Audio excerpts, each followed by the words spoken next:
통독하는데 참 오랜 시간이 걸렸습니다. 여러분 이제 이번 주 느헤미야와 말라기를 통독을 하시면은 구약 성경이 전체적으로 마무리가 되는 그런 시간을 갖습니다.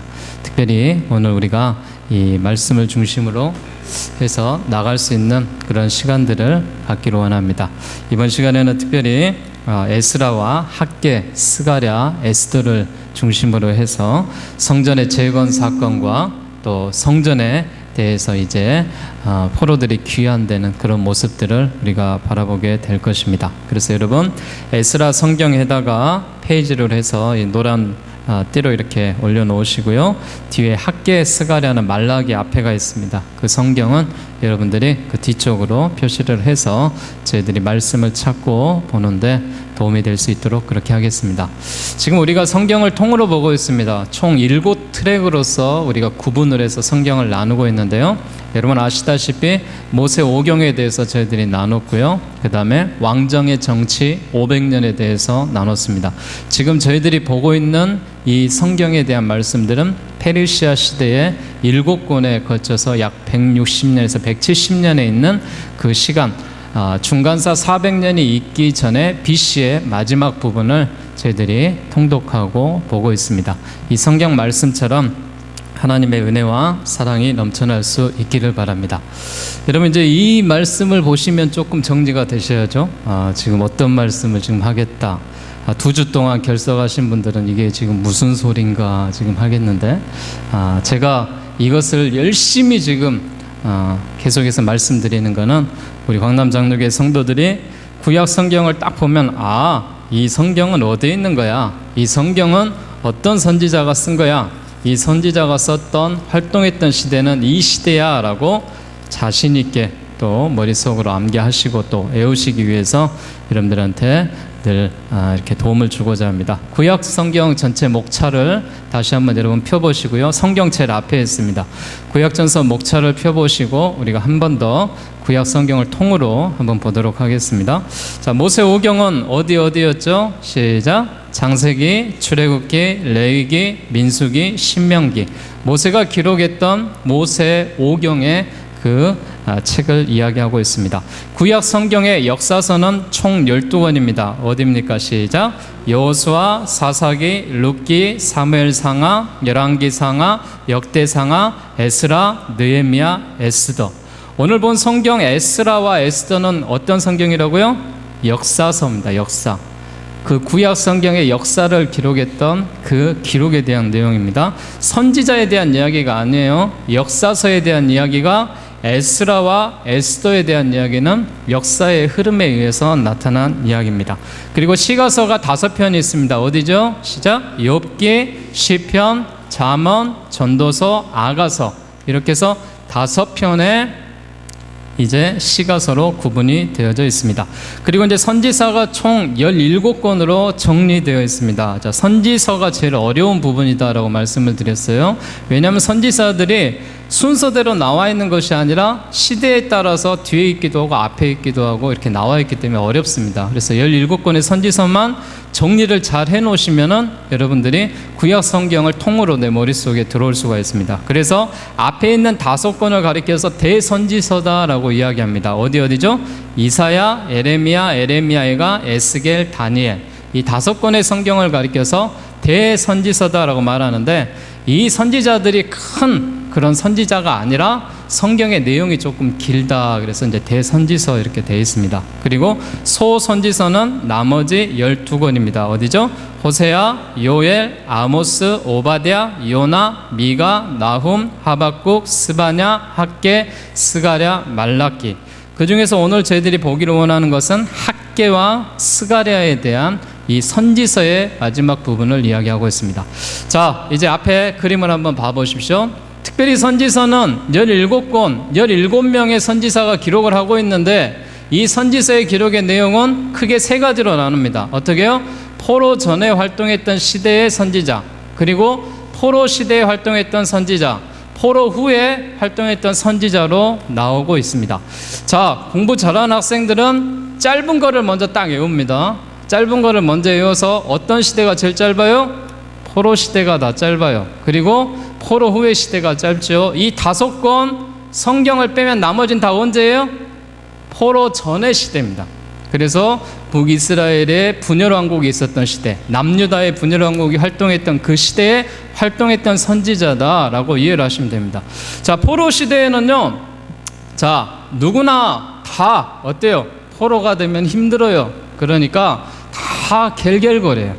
그래서 다니엘, 에스겔 다 겔겔거린다고 해서 다니엘과 에스겔의 시대가 있습니다.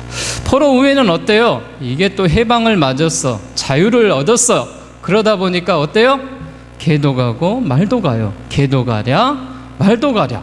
그래서 학개, 스가랴, 말라기. 자, 이제 5권 외워주셨죠? 포로 시대는 다 어떻게 한다고요? 다 겔겔거려요. 포로 이후엔 어떻게 한다고요? 개도 가고 말도 가요. 사람만 가는 것이 아니라. 이때 포로 시대 어때요? 1차 귀환 있고 2차 귀환 있고 3차 귀환 있고 많은 사람들이 이래요. 이동하다 보니까 뭣도 데리고 가요? 개도 데리고 가고 말도 데리고 가요. 야, 이렇게 해서 5권의 성경은 딱 들어왔습니다. 그러면 나머지 12권은 뭐라고요? 포로 전이에요. 포로 전인데 이제 포로 전이 또 2개로 나눠져요. 어떻게 나눠집니까? 북이스라엘에 활동했던 선지자, 남유다에 활동했던 선지자로 나눕니다. 근데 북이스라엘에 활동했던 선지자들, 하나님 보시기에 정말 이처럼 이 당시에 악한 왕들이 없잖아요. 그 악한 왕들의 20명의 왕들을 보고 하나님이 진노하셨어요. 그래서 화가 많이 나셨어요. 그래서 화나. 또 유추하십니까? 하나님이 화가 많이 나셨어요. 그래서 호세아와 아모스를 합치면은 화가 되잖아요. 그리고 나로 들어간 성경은 딱 2권 있어요. 어디요? 요나, 나훔. 그래서 화나 이렇게 되어 있습니다. 오바데라는 성경은 가장 짧게 한 장으로 되어 있어요. 오바데라는 성경은 한 장으로 되어 있는데 이 북이스라엘 그 위쪽으로 이렇게 포함을 시켜놨는데 이 오바데라는 이 성경의 그 말씀 속에서 가나안 땅으로 들어가기 위해서 꼭 거쳐야 되는 곳이 있습니다. 그게 바로 에돔 땅이에요. 에돔 땅을 들어가기 위해 하면은 바로 가나안 땅으로 직통으로 들어가는 거예요. 그런데 이스라엘 백성들이 에돔 땅으로 들어가질 못해요. 그래서 광야에 대한 40년의 그 시간을 삥삥 돌다가 가나안으로 들어가잖아요. 그러니까 오바댜가 이렇게 이야기했어요.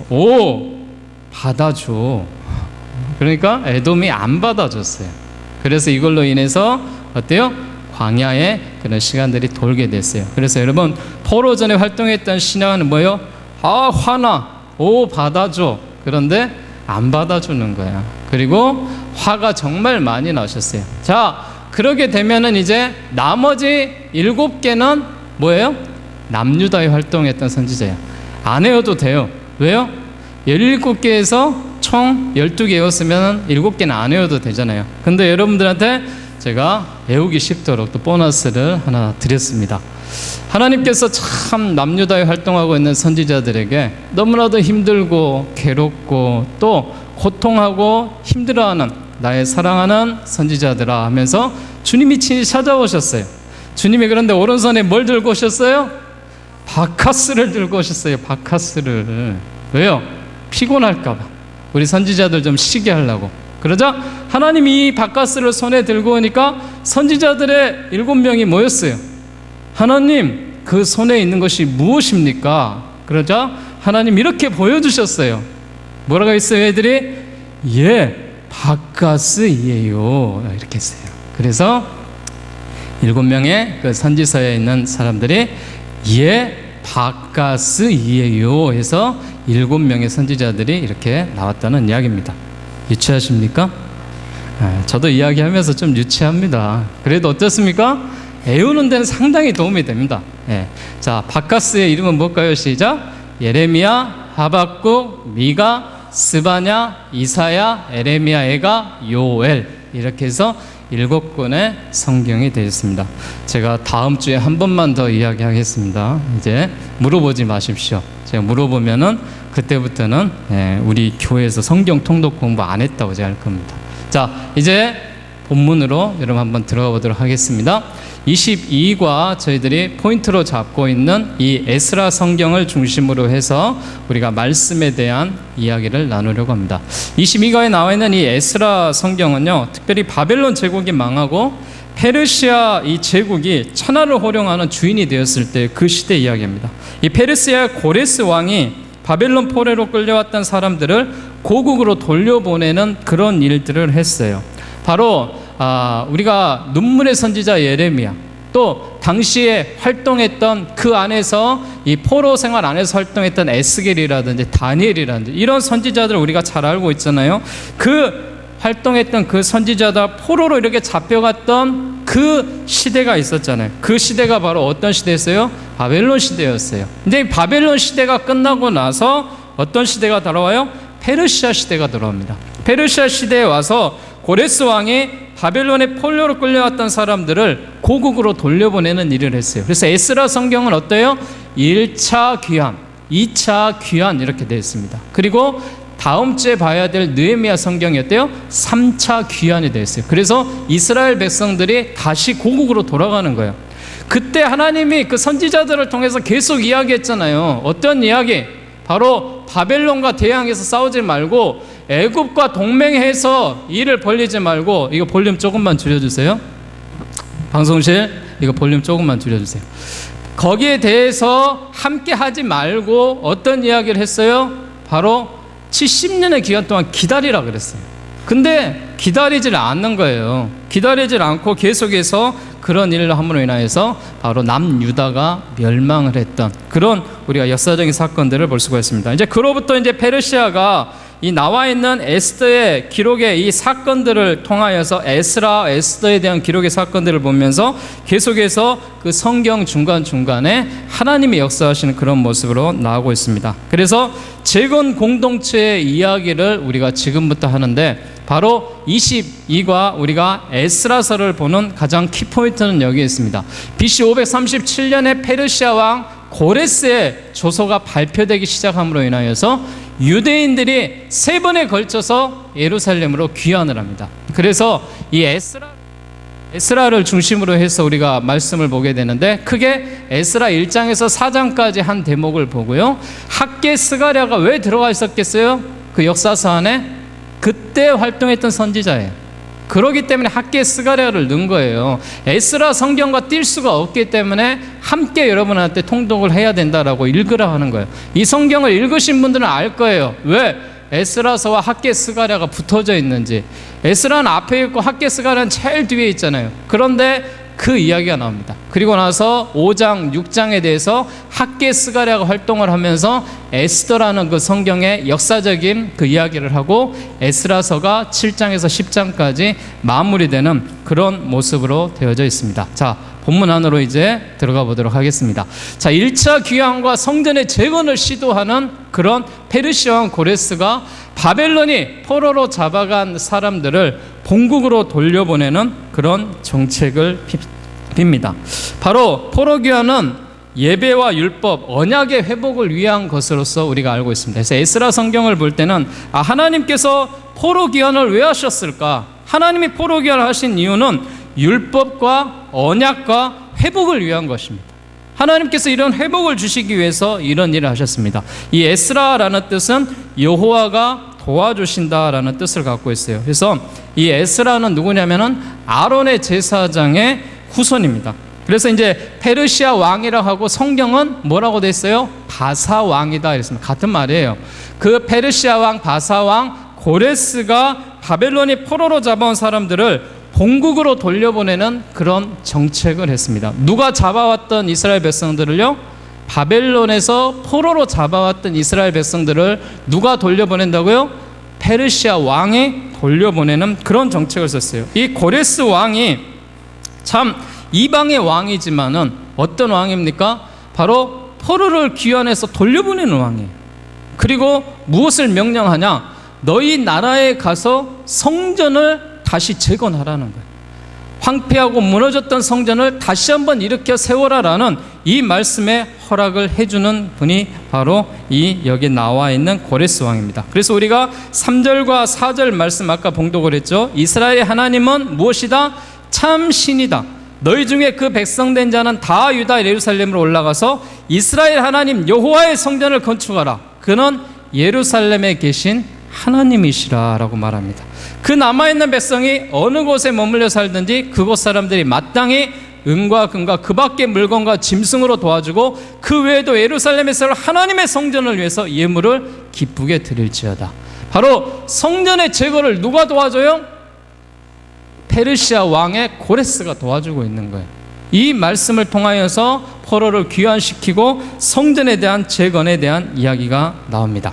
그걸로 인하여서 계속해서 하나님의 말씀과 하나님의 그 모습 속에서 지도자 총독 스룹바벨에 의해서 1차 귀환이 이루어집니다. 그래서 대제사장 예수아라고 되는데요, 예수아로 인하여서 곡으로 돌아가는 그들의 발걸음이 어땠겠어요? 희망에 가득 차 있는 거예요. 희망에, 소망에 가득 차 있는 그런 모습으로서 그들이 재건하는 그런 모습으로 나아가는 그 모습이 되어 있습니다. 자, 5절과 6절 말씀 우리 한번 봉독하겠습니다. 1장 5절 6절 시작. 이에 유다와 베냐민 족속들과 제사장들과 레위 사람들과 그 마음이 하나님께 감동을 받고 올라가서 예루살렘의 여호와의 성전을 건축하고자 하는 자가 다 일어나니 그 사면 사람들이 은그릇과 금과 물품들과 짐승과 보물로 뒀고 그 외에도 예물을 기쁘게 드렸더라. 무엇으로 도왔어요? 사면에 있는 모든 사람들이 자기가 가지고 있는 작은 것들을 들여서 성전을 재건하는 데 드리고 여호와께 기쁘게 드림으로 인하여서 성전 재건에 참여했다라는 것을 우리가 알 수가 있습니다. 자, 이제 1차 귀환 성전의 재건 사건에서 새로 태어난 공동체이들이 있었어요. 그들의 이름을 무슨 세대라 그래요? 재건 세대다 이렇게 이야기합니다. 여러분 혹시 기억하십니까? 벌써 오래전 이야기였죠. 출애굽한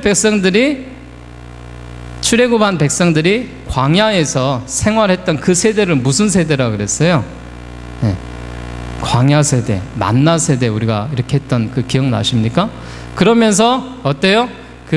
하나님이 주시는 이 여호수아를 통하여서 그들이 가나안 땅에 들어와서 그들의 정말 후세대들이 있었잖아요. 그 후세대들이 어떤 세대였어요? 하나님이 주시는 그런 이 광야의 세대, 만나 세대에서 하나님이 기뻐하시는 그런 이 이스라엘의 하나님이 재건하는 그런 세대로 인하여서 이제 그들이 포로로 잡혀가고 오늘 이 나와 있는 다시 이스라엘로 들어간 세대를 재건 세대라고 합니다. 이 재건의 세대가 이스라엘 신앙 공동체를 다시 세우게 되는 중책을 맡아요. 그래서 이방 족성들이 성전을 재건하는 데 대해서 방해를 합니다. 자, 여러분 2장 성경 봐보세요. 읽지는 않고 쭉 보면은 몇 절까지 돼 있어요? 70절까지 돼 있어요. 70절까지 있는데 숫자가 쭉쭉쭉 나오죠. 2700명, 3000명, 770명, 1200명, 640명에서 쭉쭉쭉 2장에 그 포로를 귀환했던 숫자가 다 기록되어 있어요. 여러분 이 숫자가 합치면 몇 명일까요? 49,697명. 참 1차로 이렇게 돌려보냈던 인원들이 5만 명에 가까운 인원들을 돌려보냈던 그런 것을 볼 수가 있어요. 그들이 가서 해야 될 일이 뭐예요? 성전을 재건하는 일이에요. 성읍과 성곽을 중견하고 있는 그런 모습 속에서 이 바로 페르시아의 고레스 왕으로 인하여서 성전을 재건을 허락받고 또 물품에 대한 지원을 받고 그들이 성전을 재건해 나가는 그런 모습입니다. 그런데 성전을 재건하는 데 있어서 방해꾼이 있어요. 해방꾼이 있어요. 누가요? 그 나라에 들어왔던 이 세대들이 그 성전을 건축하려고 하는데 그곳에 대해서 이 아수르에 의해서 이스라엘 땅에 살게 된 이방 민족들이 그곳에 대해서 방해를 합니다. 그러면서 페르시아 왕에게 고발을 해요. 어떤 고발을 하냐면은 지금 이스라엘 백성들이 성전을 재건하는 것이 아니라 성벽에 외곽을 쌓고 있다라고 고발을 해요. 곧 무슨 이야기를 하는 거예요? 다시 한번 페르시아와 이 모든 것들을 막아서 전쟁을 다시 한번 하기 위해서 막고 있다라고 그렇게 그 아수르에서 내려와서 유다에 살고 있는 사람들이 거짓말을 합니다. 그걸로 인하여서 그 페르시아 왕이 어떤 생각을 했겠어요? 이놈들 봐라, 내가 너희들도 보냈는데, 내가 너희들에게도 성전을 지으라고 했는데 뭘 하는 거예요? 성벽을 쌓고 있다니, 이게 무슨 일이냐. 그러므로 인하여서 중단, 그만해, 이제 짓지 마, 성전 짓는데 스톱, 이렇게 해서 성전이 공사하는 그 진정에 대한 것들을 멈춰버리는 그런 일이 벌어집니다. 자, 그러기 전에 여러분 3장 10절에서 13절 말씀을 한번 보십시오. 여호와 하나님께서 이런 성전 건축을 시작하고 그들이 얼마나 감격하고 얼마나 은혜 가운데 하나님 앞에 번제를 드리고 나서 그들이 3장 10절에서 13절까지 한번 봉독하겠습니다. 시작. 건축자가 여호와의 성전에 기초를 놓을 때에 제사장들은 예복을 입고 나팔을 들고 아삽 자손의 레위 사람들은 제금을 들고 서서 이스라엘 왕 다윗의 규례대로 여호와를 찬송하되 찬양으로 화답하며 여호와께 감사하여 이르되 주는 지극히 선하심으로 그의 시도하니 모든 백성이 여호와의 성전 기초가 놓임을 보고 여호와를 찬송하며 큰 소리로 즐거이 부르며 제사장들과 레위 사람들과 나이 많은 족장들은 첫 성전을 보았으므로 이제 이 성전의 기초가 놓임을 보고 대성통곡하였으나 여러 사람은 기쁨으로 크게 함성을 지르되 백성이 크게 외치는 소리가 멀리 들리므로 즐거이 부르는 소리와 통곡하는 소리를 백성들이 분간하지 못하였더라. 자, 이스라엘 백성들이 포로 귀환으로 인해서 남유다에 와서 성전을 재건하기 시작을 했고 그걸로 인하여서 요 앞에 번제를 드리고 인하여서 어떤 소리가 나왔어요? 두 가지 소리가 나왔어요. 하나는 통곡하는 소리가 나왔어요. 하나는 기뻐서 함성을 지르는 소리가 나왔어요. 누가 통곡했을까요? 그 위에 사람들, 나이 많은 사람들. 왜요? 그 나이 많은 사람들은 뭘 봤어요? 솔로몬 왕의 그 성전을 봤잖아요. 그 성전을 본 사람들이 다 쓰러지고 황폐한 이 땅에 성전을 재건하기 위해서 이곳을 보니까 얼마나 가슴이 아프겠어요.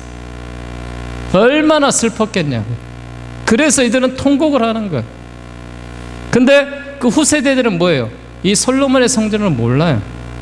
여호와의 제단에 대한 정말 하나님의 그 섭리가 무엇인지 모른다고요. 그러니까 이들은 뭐예요? 해방으로 인하여서 이제 성전이 재건됨으로 인하여서 어때요? 기쁜 거예요. 근데 이 소리가 두 소리가 합쳐져서 울려 나왔다라는 것이 오늘 성경에 대한 이야기입니다. 자, 아까 제가 성전 공사 중단에 대한 이야기를 했는데요. 성전 공사 중단이 나와 있는 성경으로 한번 봅시다. 4장 23절 24절만 봉독하겠습니다. 자, 시작. 아닥사스다 왕의 조서 초본이 르홈과 서기관 3세와 그의 동료 앞에서 낭독되매 그들이 예루살렘으로 급히 가서 유다 사람들을 보고 권력으로 억제하여 그 공사를 그치게 하니 이 예루살렘에서 하나님의 성전 공사가 바사왕 다리오 제2년까지 중단되니라. 중단된 이유가 뭐라 그랬어요? 아수르에서 내려온 사람, 즉 남유다에서 포로로 잡혀간 사람 어디로 갔었어요? 바벨론으로 갔잖아요. 그런데 이때 그 나라에 들어와서 사는 사람도 있었을 거 아니에요. 어떤 사람이 사냐면은 아수르의 사람들이 들어와서 한 거예요. 그 사람들이 고발을 해서 이런 일로 인하여서 성전 공사가 중단되는 그런 역사적인 현장이 있었습니다. 이것이 지금 에스라서에 하나님께서 이 고레스 왕으로 통하여서 1차 귀환을 시키고 성전을 재건하고 여호와 하나님 앞에 제단을 쌓고 노인들은 참 통곡의 소리와 기쁨과 감사의 소리가 울려 나오면서 이 광경의 찰나에서 성전이 세워지는데 뭐가예요? 성전이 중단돼 버립니다. 자, 성전이 중단되면 누가 활동을 하겠어요? 선지자들이 활동을 하는 거예요. 자, 이제 어디로 가요? 학계로 가봅시다. 자, 이렇게 해서 성전이 지금 중단됐어요. 그러자 하나님이 누구를 파송해요? 학계와 스가랴를 파송해서 그 말씀들을 시작합니다. 자, 성전 건축이 기초만 놓인 상태로 이제 16년간이라는 세월 동안에 멈춰버립니다. 학계라는 이 성경은 성경 제일 뒤쪽에 1310페이지에 가면 학계 성경이 있습니다. 자, 이 학계 성경에서 보다시피 여러분 학계는 어떤 뜻을 갖고 있냐면은 히브리 말로 축제, 즐거움 이런 뜻을 갖고 있습니다. 그러면서 학계가 이야기하는 건 무슨 이야기를 하겠어요? 지금 여호와의 전을 건축할 시기가 이르지 아니하였다고 백성들은 이야기하지만은 학계는 아니다. 이 성전이 지금 황폐하였다. 너희가 이때에 너희 집을 짓는 것이 아니라 성전을 재건하라라고 이 학계 선지자가 외치고 있는 것입니다. 여러분이 학계 선지자 이 시대적인 상황들을 보면서 우리가 하나님의 마음들을 봐야 돼요. 하나님의 마음이 무엇이냐? 여호와의 전이 재건되기를 원하는 거예요. 그래서 성전 건축이 16년째 멈춰 있어요. 이 성전 건축을 중단한 채로 농사도 짓고 있어요. 장사도 하고 있어요. 그 결과가 어때요? 시원치 않아요. 한숨만 불평만 내짓고 있어요. 그런데 이스라엘 백성들은 뭐예요? 성전을 다시 재건하는 일, 하나님을 모시는 일, 하나님의 제단을 이 재건하는 일은 뒷전이에요. 그리고 나서 어떤 일을 했어요? 그들이 하는 이 모습의 행위를 한번 봐봅시다. 1장 2절 말씀부터 우리가 한번 봉독하겠습니다. 5절까지 시작. 만군의 여호와가 이같이 말하여 이르노라. 이 백성이 말하기를 여호와의 전을 건축할 시기가 이르지 아니하였다 하느니라. 여호와의 말씀이 선지자 학개에게 임하여 이르시되 이 성전이 황폐하였거늘 너희가 이때에 편벽한 집에 거주하는 것이 옳으냐. 그러므로 이제 만군의 여호와가 이같이 말하니 너희는 너희의 행위를 살필지어다. 너희가 많이 뿌릴지라도 수확이 적으며 먹을지라도 배부르지 못하며 마실지라도 흡족하지 못하며 입어도 따뜻하지 못하며 일꾼이 삭슬 받아도 그것을 구멍 뚫린 전대에 넣음이 되느니라. 여러분, 이 말씀이 지금 뭐예요? 건축할 시기가 됐는데 성전 건축을 재건해야 되는데 다시 페르시아 왕에게 공문을 보내서 성전을 다시 짓자고 이야기해야 되는데 이 포로로 귀한 이스라엘 백성들이 그거에는 관심이 없어요. 뭐라고요? 아직 건축할 시기가 아니라는 거예요. 그러면서 여호와의 말씀이 학개에게 임하면서 이 성전이 황폐하게 되었는데 너의 백성들은 지금 뭘 하고 있느냐? 너의 백성들은 지금 어떻게 하고 있느냐? 이 성전을 재건하고 살려야 되지 않겠냐? 이 이야기를 하고 있는 거예요. 지금 뭐 하고 있어요? 이들이 4절 말씀 잘 보세요. 4절 말씀이 이렇게 하고 있어요. 이 성전이 황폐하였거늘 너희가 이때에 편벽한 집에 거주하는 것이 옳으냐. 여러분, 내 집 사는 것이 그렇게 중요합니까? 하나님의 전을 돌보지 않는 그런 황폐한 세대들로 인하여서 하나님이 저주를 주셔요. 어떤 이야기를 하십니까? 6절 말씀에 너희가 뿌려도 수확이 적을 것이다. 먹어도 배부르지 못할 것이다. 마셔도 흡족하지 못할 것이다. 따뜻하고 일꾼이 삭슬 받아도 구멍 뚫린 전대와 같을 것이다. 여러분, 하나님의 성전이 무너져 내려가면은 여러분이 아무리 배불려 먹고 아무리 잘하려고 해도 하나님이 허락하지 않으십니다. 기쁨과 만족함이 없는 거예요. 여러분, 이 성전이 누구의 전입니까? 하나님의 전입니다. 여러분의 전입니다. 여러분, 우리 광남 장로교회도 이 학개 선지가 이야기했던 것처럼 부정한 종이 외치는 것처럼 재건된 운동이 일어나야 돼요. 이 성전이 다시 한번 살아나는 운동이 우리 모두에게 일어나야 됩니다. 여러분, 내 것을 위해서가 아니라 이 전이 여러분의 전입니다. 여러분이 예배하는 전이고 하나님을 만나는 전입니다. 이 전에서 여러분 재건의 운동이 일어나야 됩니다.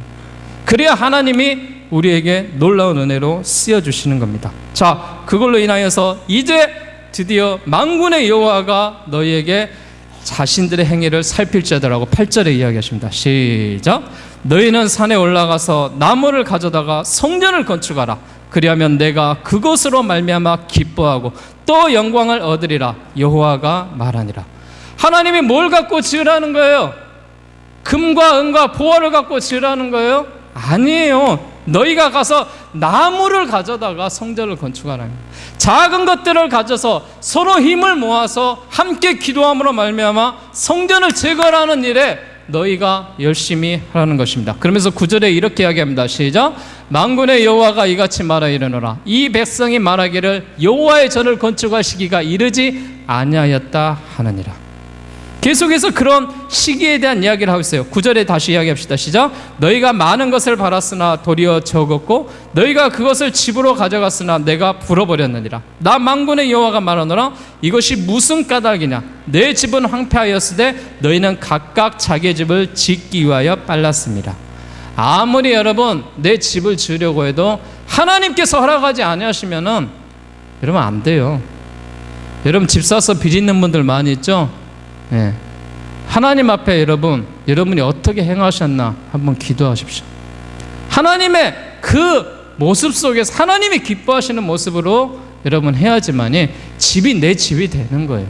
내가 건강하게 살 수 있는 거고 행복하게 살 수 있는 거예요. 여러분 다 내가 산다고 해서 내 것이 아닙니다. 우리는 이 땅에 다 놔두고 가야 될 그런 인생들 아니겠습니까? 그래서 이 학개 선지자가 그토록 외치는 그런 모습에서 나와 있는 것입니다. 자, 하나님의 말씀 계속해서 한번 이어서 가봅시다. 이걸로 인하여서 학개 선지자에게 이런 황폐한 일들에 대한 이야기를 하면서 이제 성전의 재건에 대한 이야기를, 핵심에 대한 이야기를 합니다. 학개 선지자가 이제 위로하는 그런 말들을 시작하게 됩니다. 학개가 성전을 건축하는 이들에게 위로의 말을 전하는데, 예루살렘의 성전이 지금 황폐하지만 하나님의 영광으로 앞으로는 가득할 것이다. 하나님의 영광으로 차고 넘칠 것이다 라고 이야기합니다. 2장 7절에서 9절입니다. 자, 시작. 또한 모든 나라를 진동시킬 것이며 모든 나라의 보배가 이르리니 내가 이 성전의 영광이 충만하게 하리라. 만군의 여호와의 말이니라. 은도 내 것이요 금도 내 것이니라. 만군의 여호와의 말이니라. 이 성전의 나중 영광이 이전 영광보다 크리라. 만군의 여호와의 말이니라. 내가 이곳에 평강을 주리라. 만군의 여호와의 말이니라. 할렐루야. 이 말씀이 우리 성전의 말씀이 되길 주의 이름으로 축복합니다. 여러분, 이 나라에, 이 땅에 하나님이 이 성전을 지으신 것은 무엇이에요? 바로 하나님께서 만군의 여호와라는 것을 알리는 거예요. 그것도 나와 있는 모든 것들이 하나님의 백성으로 인하여서 어떻게 해주시겠다? 너희와 함께 해주시겠다. 성전의 나중의 영광이 이전의 영광보다 크겠다. 만군의 여호와의 말이니라. 이제 주의 평강이 만군의 여호와로 인하여서 계속해서 이루어질 것이다 라고 나중의 영광이 이전 영광보다 더 큰 영광을 약속했습니다. 우리 황남 장로교회도 이전의 영광보다 이후의 영광이 더 크게 될 줄로 믿습니다. 이를 위해서 우리 성도들 여러분 기도하셔야 됩니다. 이를 위해서 우리가 하나로 함께 모여서 하나님의 말씀에 순종하는 자세로 우리가 나아가야 되는 것입니다. 이게 학개 선지자가 외치는 그런 외침이에요. 자, 한 장 넘어가십시오. 스가랴에서 보십시오. 스가랴 선지자도 역시 하나님의 말씀을 듣고 일어난 그런 선지자예요. 스가랴는 어떤 뜻을 갖고 있어요? 바로 이스라엘 백성의 영적인 편안함을 지적하면서 너희가 이제 깨어라, 깨어 있으라라고 이야기를 하고 있습니다. 바로 스가랴는 여호와께서 기억하시는 사람이다라는 뜻을 갖고 있습니다. 그래서 학개와 함께 스가랴 선지자도 하나님의 말씀을 듣고 일어납니다. 그러면서 학개와 함께 스가랴 선지자가 하나님의 말씀으로 인하여서 어때요? 백성이 다시 시작할 수 있도록 격려하고 위로하고 그런 일들을 일어납니다. 드디어 그래서 하나님의 말씀 속에서 이런 스룹바벨과 여호수아의 성령의 능력을 덧입히게 해주시고 격려한 후에 이스라엘 백성의 과제가 하나님의 약속과 이스라엘 하나님 백성을 삼으셨다는 약속을 믿고 순종하며 전진하며 나가면서 이제 16년 동안이나 중단되었던 성전의 재건의 역사가 나타나는 것을 우리가 볼 수가 있습니다. 여러분, 우리가 9장으로 넘어갑시다. 9장 스가랴 이 말씀에 대한 핵심적인 이야기인데 9장 9절과 10절 두 말씀만 보고 넘어가겠습니다. 시간이 많이 가서요. 자, 시작. 시온에 따라 크게 기뻐할지어다. 예루살렘에 따라 즐거이 부를지어다. 보라, 내 왕이 내게 임하시나니 그는 공의로우시며 구원을 베푸시며 겸손하여서 나귀를 타시나니 나귀의 작은 것 곧 나귀 새끼니라. 내가 에브라임의 병고와 예루살렘의 말을 끊겠고 전쟁하는 활동에 끊으리니 그가 이방 사람의 화평을 전할 것이요 그의 통치는 바다에서 바다까지 이르고 유브라데 강에서 땅 끝까지 이르리라. 자, 이 말씀에 스가랴가 이런 이야기들을 하면서 16년 동안 중단되었던 성전이 재건된 역사가 있습니다. 자, 다시 어디로 가야 돼요 이제? 자, 에스라 성경으로 가야 됩니다. 에스라 성경 우리가 4절까지 봤죠? 4장까지. 자, 에스라 성경 5장 1절과 2절 말씀 716페이지입니다. 자, 함께 공동합니다. 시작. 선지자들 곧 선지자 학개와 이또의 손자 스가랴가 이스라엘 하나님의 이름으로 유다와 예루살렘에 거주하는 유다 사람에게 예언하였더니 이에 솔데알의 아들 스룹바벨과 여닥의 아들 예수아가 일어나 예루살렘에 있던 하나님의 성전을 다시 건축하기 시작하며 하나님의 선지자들이 함께 있어 그들을 돕더라. 여러분, 그래서 학개와 스가랴 성경 우리가 본 거예요. 5장에 나와 있죠. 누가요? 학개와 스가랴가 이스라엘 하나님의 이름으로 유다 사람들에게 예언하는 겁니다. 너희가 성전을 재건하라. 이스라엘 백성의 영적인 편안함을 누리고 너희 집이 편백한 것을 누리지 말고 하나님의 그 성전을 재건하기 위해서 너희들이 나서라라고 이야기를 하는 거예요. 그래서 고레스 왕의 문서를 다시 발견을 하는데 그 고레스 왕의 문서를 누가 발견을 하냐? 바로 다리오 왕이 발견합니다. 그 이후에 다리오 왕이 발견을 하고 처음에 고레스 왕이 그 유다 민족에게 성전을 건축하는 것을 발견을 해요. 그런데 중단될 것을 발견했겠죠. 그래서 다리오 왕이 어떤 일을 하냐면은 신속하게 빨리 성전을 다시 재건해라라고 다시 지시를 합니다. 다시 지시를 해요. 그걸로 인하여서 무엇을 얻고자 하며요? 그들이 얻고자 하는 것들은 무엇이냐? 바로 이런 것들입니다. 6장 7절 8절입니다. 자, 하나님의 성전이 다시 이루어짐으로 인하여서 다시 이 다리오 왕이 누리고자 하는 건 이거예요. 시작. 하나님의 성전 건사를 막지 말고 유다 총독과 장로들이 하나님의 이 성전을 제자리에 건축하게 하라. 내가 또 조서를 내려 하나님의 이 성전을 건축함에 대하여 너희가 유다 사람의 장로들에게 행할 것을 알리니 왕의 재산 곧 유브라데강 건너편에서 얻은 세금 중에서 그 경비를 이 사람들에게 끊임없이 주어 그들로 멈추지 않게 하라. 누가 지금 물자를 대는 거예요? 지금 다리오 왕이 물자를 다시 재기 시작하는 거예요. 그러면서 10절 말씀해 봅시다. 무엇을 요구해요? 시작. 그들이 하늘의 하나님께 향기로운 제물을 드려 왕과 왕자들의 생명을 위하여 기도하게 하라. 예. 이 다리오 왕이 요구하는 것은 무엇이냐면은 바로 이들이 생명을 걸고 후대들, 왕자들이 평안하게 될 것을 요구하고 있는 그런 모습입니다. 그걸로 인하여서 이제 이스라엘에게 이제 새로운 성전이 지어지게 되고 모든 물자들로 인하여서 성전의 봉헌식이 이루어집니다. 그걸로 인하여서 유월절을 지키게 되고 감격의 눈물을 흘리게 되고 그 모습에 나와 있는 성경이 이제 6장 22절 말씀 봉독하겠습니다. 6장 22절 시작. 즐거움으로 이랫동안 무교절을 지켰으니 이는 여호와께서 그들을 즐겁게 하시고 또 아스로 왕의 마음을 그들에게 돌려 이스라엘의 하나님이신 하나님의 성전 건축하는 손을 힘있게 하도록 하셨더라. 성전이 건축되고 나서 6월절의 제사가 회복됩니다. 하나님의 예배의 제단이 회복됩니다. 그걸로 인하여서 이제 기쁨과 감사가 있습니다. 자, 이제 성경은 우리가 어디로 가야 되냐면은 에스더에 대한 이야기를 보도록 하겠습니다. 여러분들 많은 잘 알고 있는 내용이니까요. 제가 내용에 대한 이야기만 하고 넘어가겠습니다.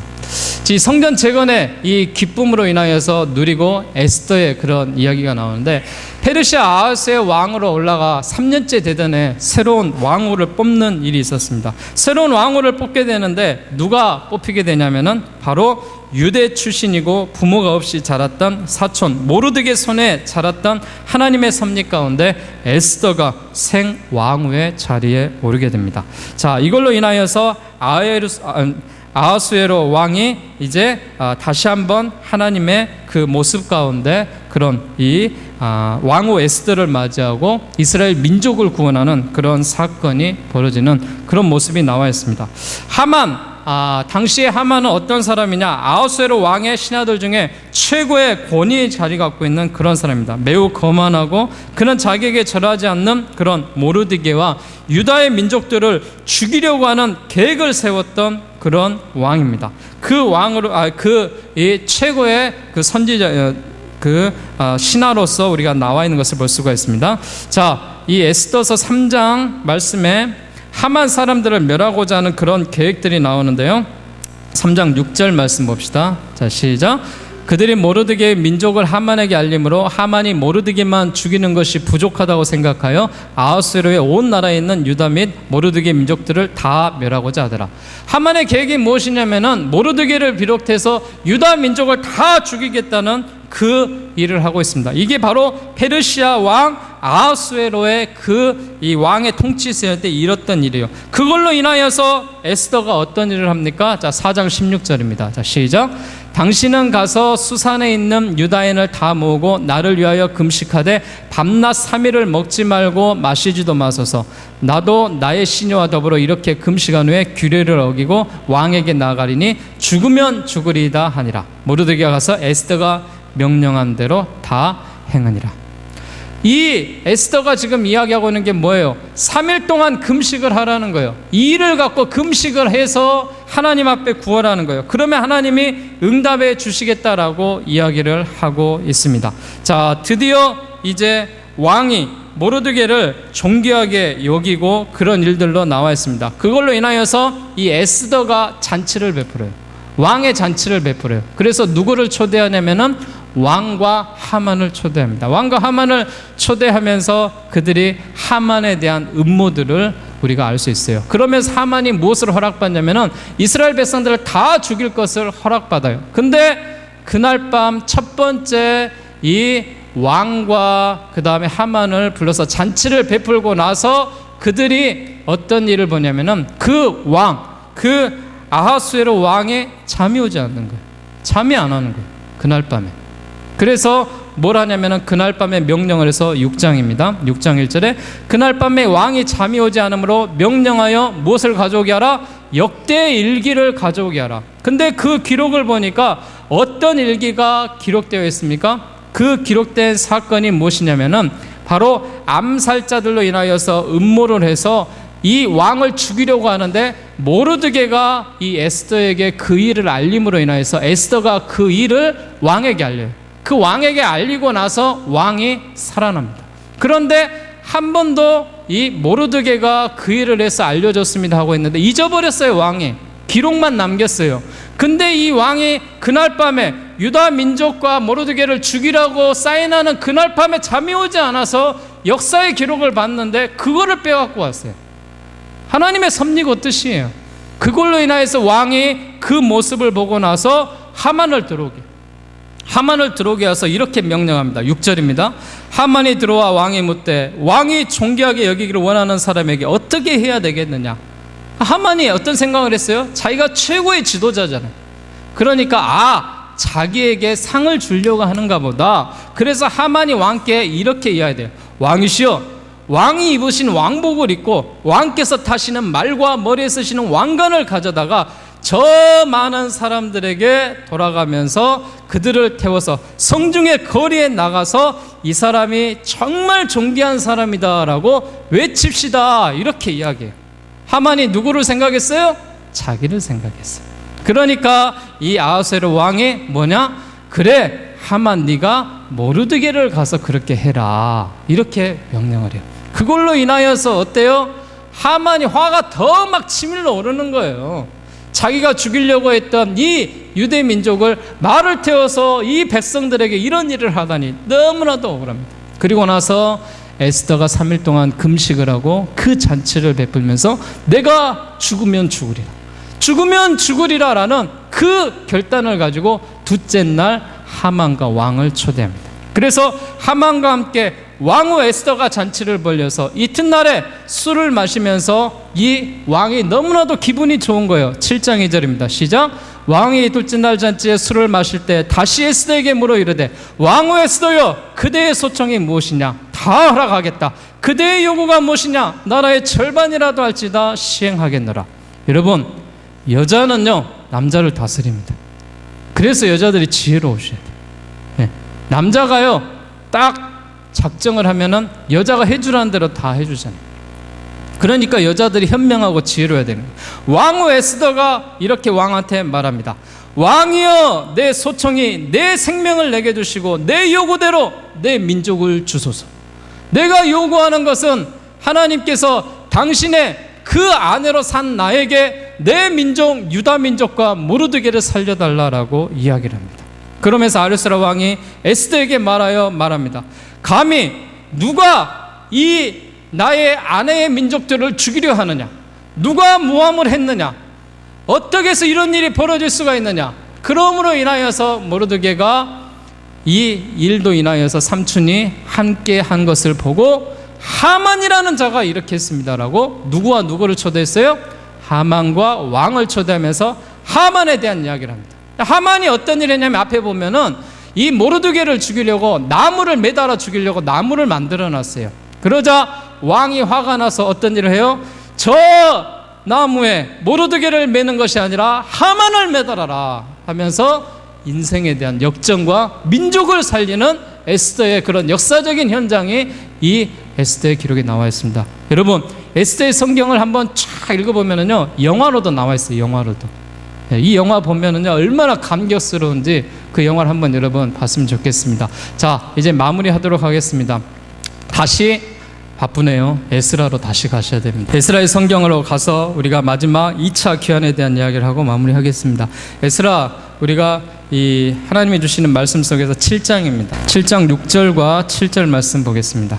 시작. 이 에스라가 바벨론에서 올라왔으니 그는 이스라엘 하나님 여호와께서 주신 모세 율법에 익숙한 학자로서 그의 하나님 여호와의 도우심을 입음으로 왕에게 구하는 것은 다 받는지라.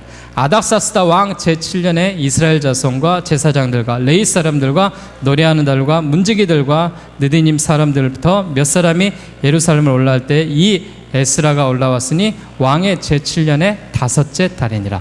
이제 에스라가 1차 귀환은 누구를 통해서 했어요? 스룹바벨을 통해서 1차 귀환이 됐잖아요. 2차 귀환은 직접 에스라가 나섭니다. 에스라가 나서서 2차 그 민족을 다시 귀환시킵니다. 그걸로 인해서 80년 후에 아닥사스다 1세 때 이스라엘의 2차 귀환을 인도한 사람이 학사 겸 제사장이었던 이 에스라입니다. 에스라가 이제 이런 일로 인하여서 그가 이제 인도한 사람, 그 모습으로 나아갑니다. 그래서 에스라의 역사적인 그런 정통을 율법한 그런 익숙한 학자였고, 에스라는 귀환을 결심을 하는데 바로 귀환을 결심했던 이유가 이 이유였습니다. 무엇이냐고요? 10절 말씀 여러분 한번 봅시다. 시작. 에스라가 여호와의 율법을 연구하여 준행하여 율례와 규례를 이스라엘에게 가르치기로 결심하니라. 이스라엘의 율법과 그 역사들을 에스라가 그 재건된 민족에게 가르치기 위해서 이 일을 하고 있는 거예요. 그래서 에스라가 2차 귀환 때 친히 내가 이제 옮겨져야 되겠다라고 되어 있습니다. 그러면서 에스라 또한 어떤 일을 합니까? 에스라 또한 8장 23절 말씀 보고 마무리하겠습니다. 자, 8장 23절에 이렇게 이야기합니다. 시작. 그러므로 우리가 이를 위하여 금식하며 우리 하나님께 간구하였더니 그대 응답하심을 입었더라. 여러분, 중요한 사건에서 여러분 집중하셔야 돼요. 중요한 사건에서 꼭 하나님 앞에 했던 선지자들, 그런 왕후들, 그가 했던 것이 무엇이었어요? 금식하는 거. 금식은 아무 때나 하는 거 아니에요, 여러분. 내가 그냥 배고파서 속 비우려고 하는 거 아니라고요. 중요한 결단으로 인하여서 하나님 앞에 내 목숨을 내걸고 내가 일을 하겠습니다. 이럴 때 여러분 금식을 선포하는 거예요. 여러분, 우리 성전의 재건을 위하여서 금식을 선포해야 될 때가 올 줄로 믿습니다. 하나님 앞에 정말 이 일을 안 들어주시면 우리는 정말 하나님께서 모든 것이 다 끝나더라도 우리는 이 일을 위하여서 해나가겠습니다. 바로 하나님이 주시는 성전을 재건하고 이 땅에 부흥하고 황폐하고 모든 악한 것들이 떠나가고 이전에 하나님의 영이 살아나고 예배가 살아나는 그 일을 우리가 하겠습니다. 이 일을 선포할 때는 무엇으로 해야 돼요? 금식하며 여러분 기도할 때 이런 놀라운 역사가 하나님의 은혜 가운데 있을 줄 믿습니다. 여러분, 우리가 앞에 성경들을 다 봤는데요, 에스더서 같은 경우는 제가 나중에 더 정리를 해서 한 번 더 하겠습니다. 너무 많은 양이지만은 이 역사적인 이 현장 시간권에 우리가 마무리해야 되는 시기 속에서 하나님 앞에 정말 성전을 위해서 우리가 눈물로 기도하고 성전 재건을 위해서 외쳤던 학개와 스가랴처럼 우리 광남 장로교 성도들도 성전의 재건을 위해서 하나님의 교회를 위해서 함께 나아갈 수 있는 모두가 되시기를 주의 이름으로 축원합니다.